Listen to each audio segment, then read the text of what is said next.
Hello, I'm here to talk about ShadowCam, which we luckily went into orbit in late December on board this beautiful spacecraft, KPLO, built by the Korean Space Agency. Really awkward. I guess I could look right here, right? Okay. There's a picture of the spacecraft, and our goal is to take pictures in permanent shadow regions, which is challenging. I'm also the PI of the Lunar Reconnaissance Orbiter camera, and it's always been a little bit of a frustration that we're mapping the whole moon at sub-meter resolution, but we just can't get good pictures inside permanent shadow craters. So to solve that, the clicker. Oh, okay. Did it work? Look at that. Okay, just a quick mission overview. We heard a little bit about KPLO and the gamma ray spectrometer this morning in the first session, but we're in a polar orbit, 100-kilometer altitude. Of course, 100 kilometers circular on the moon. It's not, because the moon's gravity field is so lumpy, but we go up and down. It's really 80 to 120. The mass of the spacecraft is 665 kilograms fully fueled. And then, after you burn the fuel off, it's 406 kilograms. We were launched on a Falcon 9 last summer, a very hot and humid day.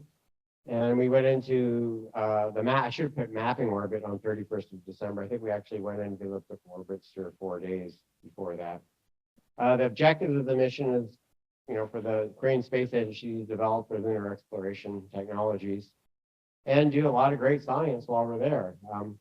Topography, environment resources, so on and so forth. And they're demonstrating a really cool technology, which is a disruption tolerant network, kind of like the internet for space.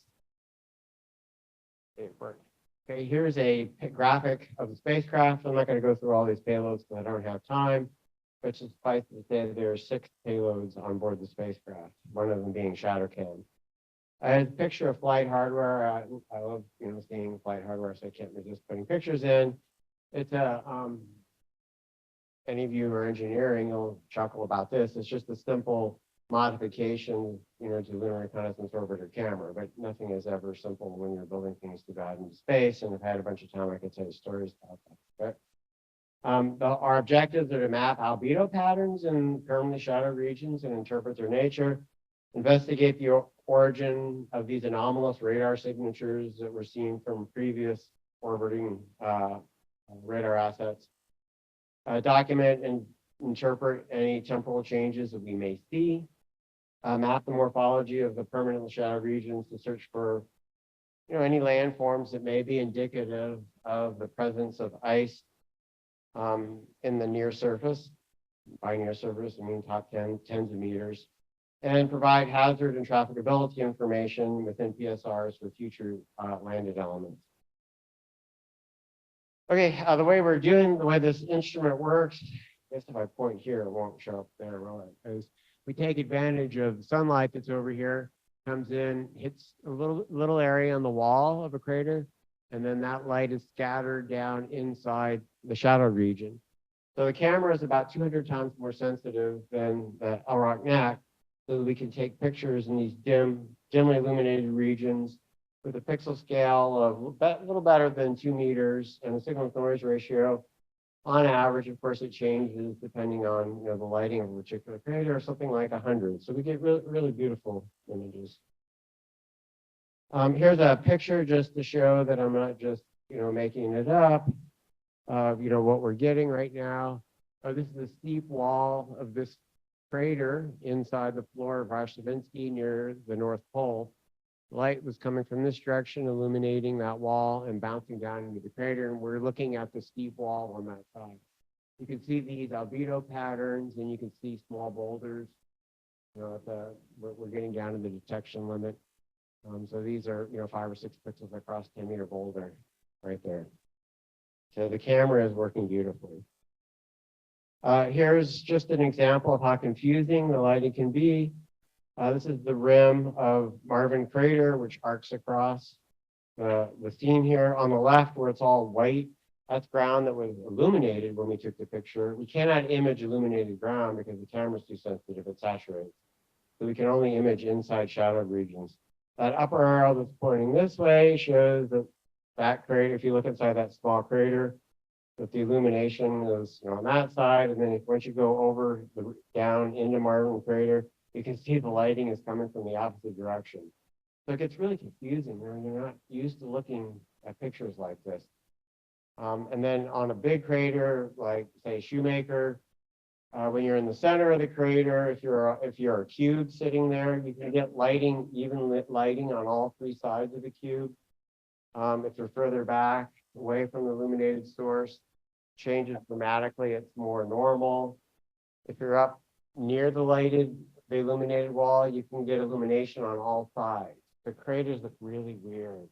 So I caution people in the science community to start looking at these pictures and get used to them. They've been very slow to release because we've been super busy, but we'll try to get more images out so people can start training their brains. One thing that we've done recently is we went over beta 90.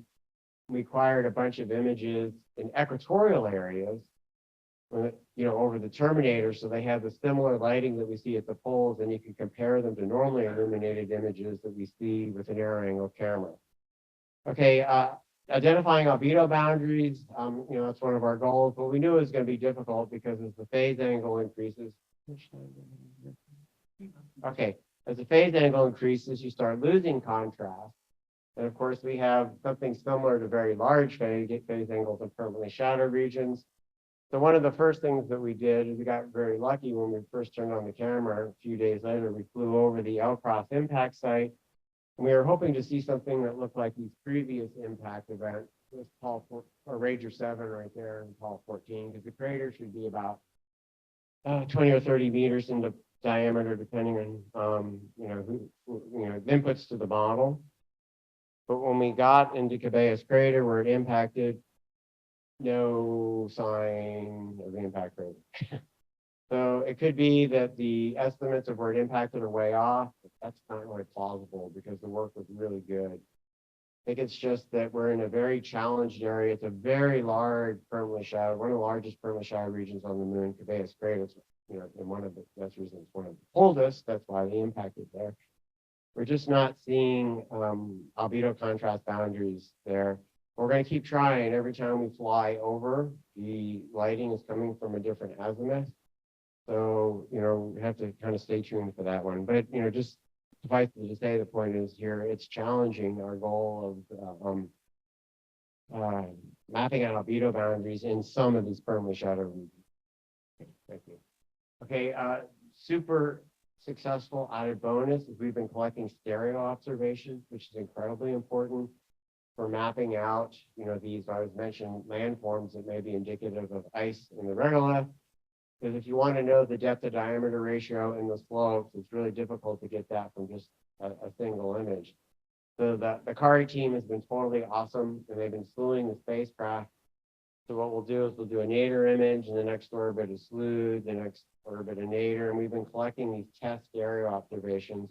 It was never part of the original plan, not part of their operational plan, but they understand the value of this. So, we've been collecting quite a bit of so-called test data, like really awesome science data. And we're really hoping during the extended mission that we'll get, time to, after we've looked at all the data, to make follow-up observations where we've made discoveries. We've also been imaging the near side of the moon under different Earthshine conditions very successfully. You can see there's the central peak of Aristarchus crater. It's very bright. Robert Wagner has a poster that's covering this, so I invite you to go look at that. I don't want to spend a lot of time on this, but one of the things that I've been saying for years is if you have a rover on the near side, you can use the night. The night is your friend on the near side. It's not something to be scared of and to hunker down and survive. The night is there for your exploration. Okay, I think I'm doing good on timing. Summarize here, the ShadowCam is performing nominally, which is engineers, know that means awesome, right? KPLO is performing nominally. The CARI operations team is really going above and beyond. They're just totally helping us maximize the science. I really appreciate it. Spacecraft has enough fuel on board for 1 or 2 years of extended mission, and this could come in very, very important science. We're looking at new craters that may have formed, during the mission, or landslides that may have happened. And our data will go to the PDS in early 2024. All right, thank you for your attention.